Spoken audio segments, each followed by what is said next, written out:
think it's going to be a lot of four-man rushes, a lot of trying to get upfield because that's like the Mike Vrabel system. He's not trying to blitz.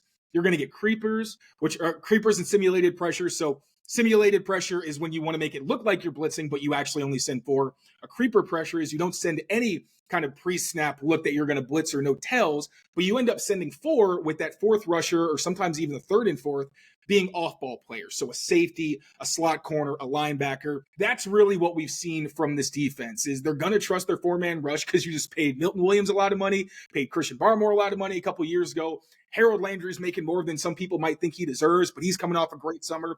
Caleb Chason, former Raider, building on that positive momentum from the end of last season. The guy took Keon White's starting job after a very good summer. On top of that is going to be a game day captain. I'm sure being a former Raider has to do with it, but also Mike Vrabel specifically mentioned it was because of his defense and special teams contributions. So I think you trust, and then you got Keon White as well. I think Elijah Ponder is a guy who flashed this summer. I don't know how much he's going to play on defense, but even still, like that defensive front is going to be very difficult, I think, to block consistently because even one of those guys can make difference making plays. So not going to be a whole lot of, I think, trickery necessarily in terms of like sending all these crazy looks. They have the personnel to do it. I just don't know if they're going to necessarily set that out so early.